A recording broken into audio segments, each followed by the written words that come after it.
আসসালামু আলাইকুম, আমি নাইম দক্ষিণ কোরিয়া থেকে সবাইকে স্বাগত জানাচ্ছি আমার ইউটিউব চ্যানেল নাইমিলিতে। যদি ভালো লাগে তাহলে সাবস্ক্রাইব, আর যদি ভালো না লাগে দেখতে থাকুন, দেখতে দেখতে ভালো লাগা ভালোবাসা হয়ে যাবে ইনশাআল্লাহ।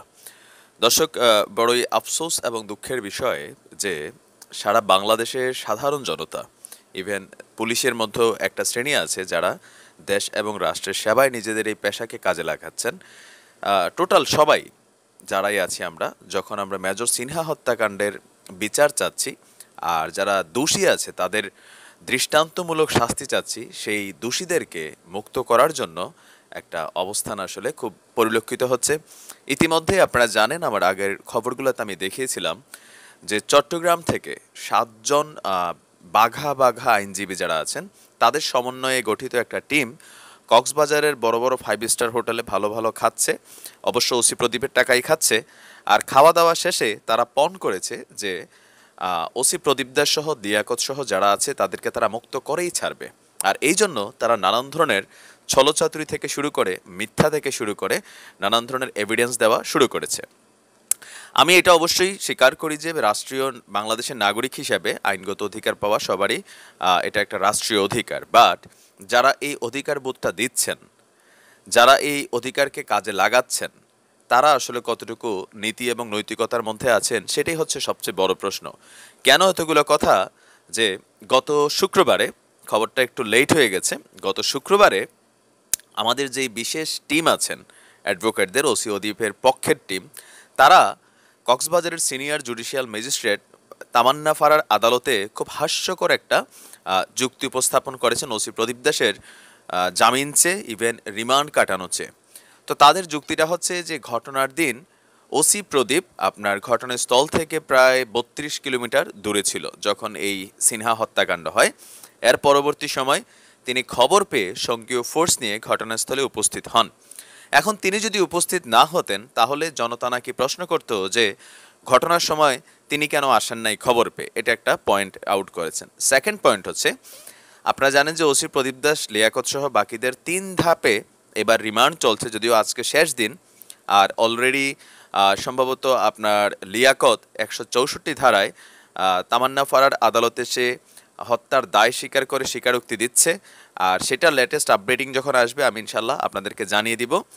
তো এই রিমান্ডের আগে যেটা ছিল, তাদের দাবি হচ্ছে যে আপনার মাননীয় আদালতকে তারা বলেছেন যে রিমান্ড রুমে র্যাব মাইরা ওসি প্রদীপ সহ বাকি যারা আছে তাদের হাত পা ভেঙে দিয়েছে, কঠিন থেকে কঠিন নির্যাতন করা হচ্ছে। আর তারা এখানে আরও যুক্ত করেছেন যে সিআরপিসির ধারা অনুযায়ী, আমি জানি না এত বেশি আইন টাইন, বাট তারা যেটা কোট করেছেন যে একজন অপরাধীকে মানে কি বলা হয় যে রিমান্ডে সর্বোচ্চ 15 দিন রাখার সুযোগ আছে। তো ওসি প্রদীপ দাস, লিয়াকত সহ সবাই নাকি গত 22 দিন যাবৎ র্যাবের হেফাজতে আছে, বাট রিমান্ড তাদের কিন্তু সব মিলিয়ে 11 দিন কার্যকর হয়েছে সম্ভবত। তো তারা সেটা বলেছেন যে এটা আসলে অন্যায়। আর এই 15 দিনের অতিরিক্ত যে সময়টা রেখেছে, এটার জন্য যদি এই আদালত থেকে জামিন দেওয়া না হয়, তারা হাইকোর্টে যাবে বিষয়টাকে রফা দফা করার জন্য। আর সেই জন্য তারা যাবতীয় প্রস্তুতি নিচ্ছেন। এখন তাদের এই ধরনের অভিযোগের প্রেক্ষিতে আল্লাহ তাকে ন্যাক হায়াত দারাজ করুক, আমাদের যে মাননীয় বিচারপতি আছেন তামান্না ফারা, আমি আসলে খুবই ভক্ত হয়ে গেছি, ওনার ফ্যান হয়ে গেছি।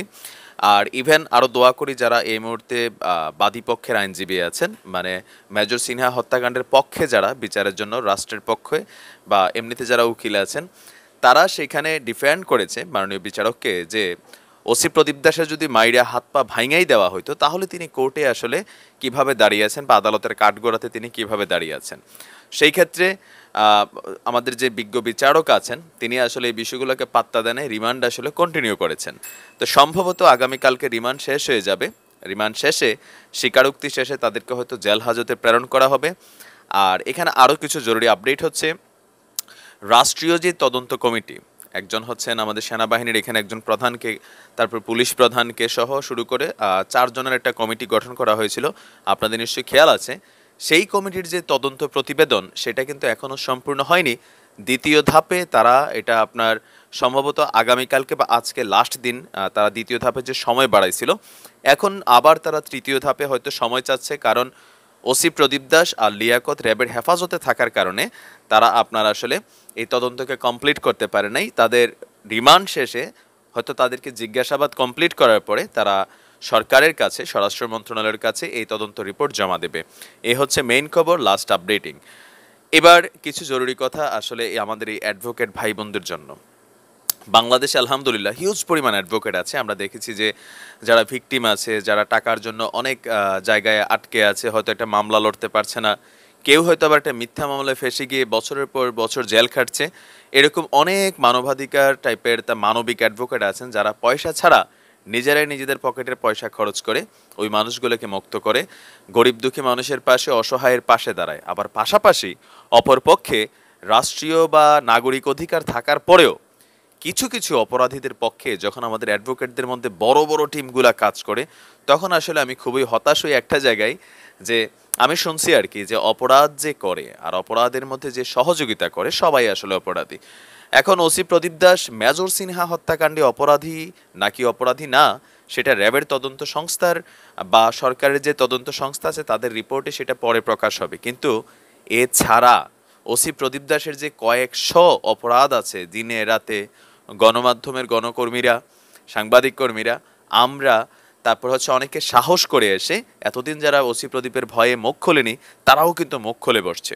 এখন এত কিছুর পরে যে অ্যাডভোকেটরা আছেন বড় বড় বান্ডিলের নেশায়, তারা আসলে এই বিষয়গুলো ভুলে যাচ্ছেন। এই ওসি প্রদীপ যদি মুক্তি হয়ে যায়, সে যদি আবার পুনর্বহাল হয়, টেকনাফ থানার অর্ধেক মানুষকে এমনিই মাইরা ফেলবে, গুম করে ফেলবে, মাদক ব্যবসা দিয়া চালান করে দিবে। টাকা তো ভাই আসলে সবাই কামায়। অ্যাডভোকেট সাহেবরা, আপনারা, আপনাদের পরিবারের সন্তান নিশ্চয় আছে, আমাদের মতন হয়তো আপনাদের সন্তান আছে। আপনাদের সন্তানদের সাথে কি আপনারা চোখে চোখ মেলানোর মতন সৎ সাহস আছে? লোভী, তারপর হচ্ছে কি অর্থের জন্য নিজের বিবেক, নৈতিকতা বিসর্জন দেওয়ার মতন যে কর্মকাণ্ড কিছু কিছু ক্ষেত্রে এই দেশে হয়, ধর্ষকদের প্রমাণিত হওয়ার পরে খুনিদের পক্ষে যখন আমরা দেখি যে কেউ মানে আইনি বিষয়ে লড়ালড়ি করে, তখন আসলে তার প্রতি অন্তর থেকে বদদোয়া আসে।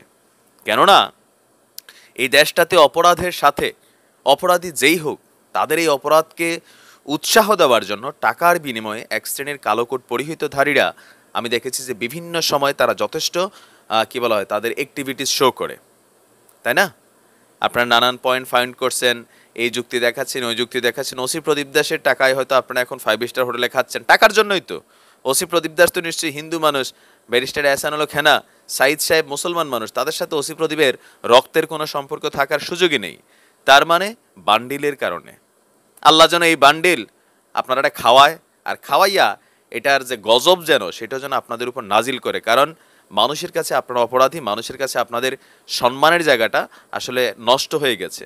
আমরা ধিক্কার জানাই এমন সব অ্যাডভোকেটদের, একজন চিহ্নিত খুনির পক্ষে যারা টাকার লোভে এসে তাদেরকে মুক্তি করার জন্য অপচেষ্টা করে, রাষ্ট্রের আইনি কার্যক্রমকে বাধাগ্রস্ত করে। তো যাই হোক দর্শক, আপনি কিভাবে দেখছেন সেটা কমেন্টে লিখতে পারুন। ভালো থাকুন, সুস্থ থাকুন। আসসালামু আলাইকুম রহমতুল্লাহ।